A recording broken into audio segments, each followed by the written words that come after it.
1월 5일 오늘 만날 성경 말씀은 신명기 2장 30에서 31절입니다. 그러나 헤스본 왕 시온은 우리를 그 땅으로 지나가게 하지 않았습니다. 이것은 주 당신들의 하나님이 오늘처럼 그를 당신들의 손에 넘겨주시려고 그의 마음을 완고하게 하시고 성질을 거세게 하셨기 때문입니다.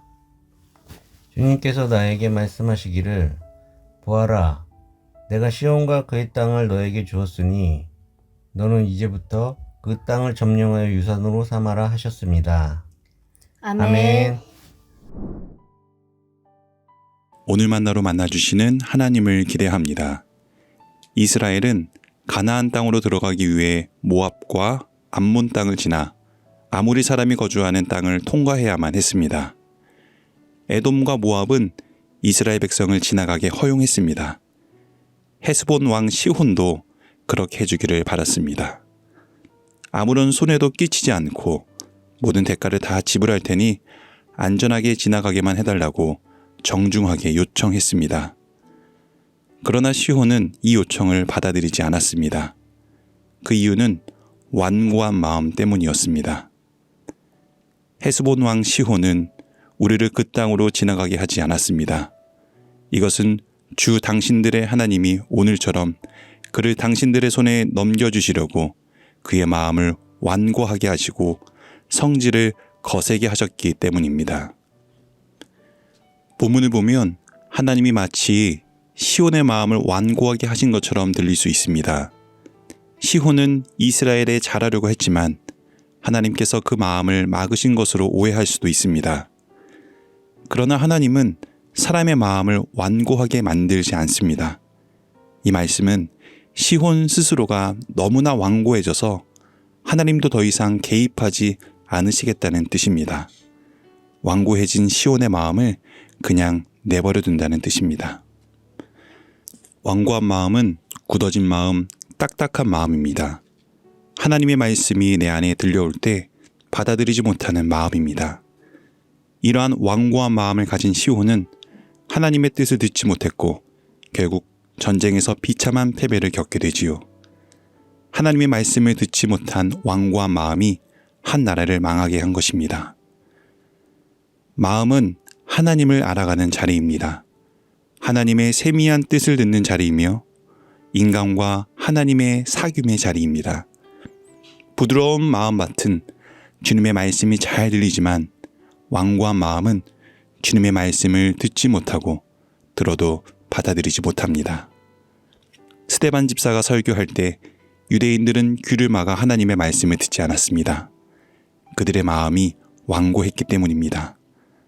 완고한 마음은 말씀에 귀를 막고 선포되는 말씀을 향해 돌을 던집니다. 저도 이러한 완고한 마음이 있습니다.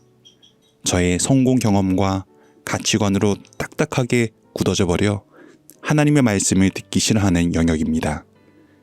이 영역에 말씀이 들려오면 귀를 막고 제 논리와 경험이 만든 돌을 던집니다.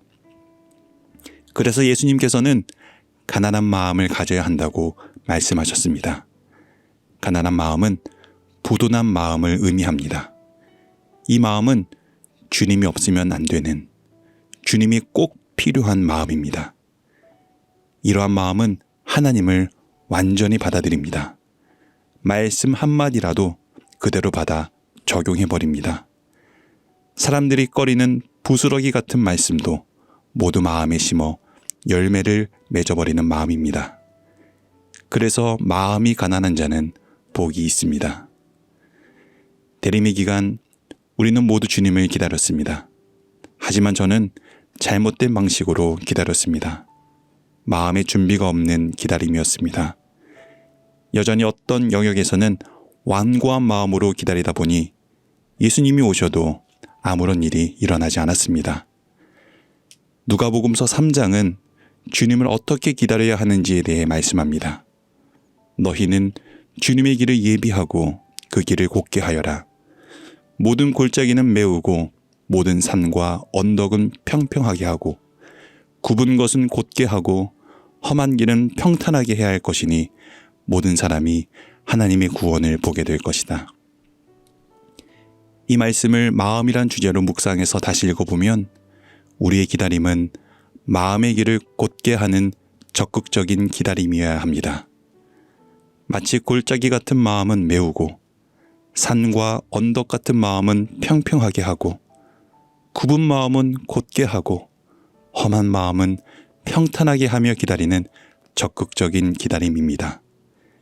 이렇게 우리의 마음의 길을 곧게 준비하며 기다릴 때 하나님은 그 길을 통해 우리에게 다가오실 것입니다. 사람의 마음은 밀가루 반죽 같아서 수시로 주물럭주물럭 하지 않으면 금방 굳어버립니다. 저는 말씀을 묵상하는 자리, 기도와 찬양을 고백하는 자리가 우리 마음이 완고해지지 않도록 주물럭주물럭 하는 자리라고 생각합니다. 또한 나만을 위한 삶을 넘어서 누군가를 위한 삶을 살아가는 삶도 우리 마음이 완고해지지 않는 적극적인 기다림이라고 생각합니다. 오늘 하루 우리 마음이 굳어지지 않길 소망합니다. 우리에게 들려주시는 하나님의 말씀에 귀를 막지 않고 귀 기울이는 가난한 마음으로 주님을 기다리는 저와 여러분이 되길 소망합니다. 기도하겠습니다. 하나님, 저희는 여전히 완고한 마음을 가지고 있습니다. 이 마음을 그냥 내버려 두지 말아 주옵소서. 하나님, 저희는 하나님의 말씀을 들어야 삽니다. 오늘 하루도 하나님의 말씀을 가장 가까이에서 듣는 가난한 마음으로 살게 하옵소서. 예수님 이름으로 기도드립니다. 아멘. 이제 두 가지 기도 제목으로 함께 기도하겠습니다. 첫째로 말씀을 기억하며 기도하실 때 하나님, 완고한 저의 마음을 내버려 두지 마시고 하나님의 말씀이 들리는 가난한 마음으로 새롭게 변화시켜 주옵소서. 둘째로 교회를 위해 기도하실 때 하나님, 우리 교회가 더욱 가난한 마음으로 하나님의 말씀을 겸손하게 경청하고 그 말씀에 순종하는 교회로 지어가 주옵소서. 이 제목으로 기도하신 후에 개인의 기도로 나아가겠습니다.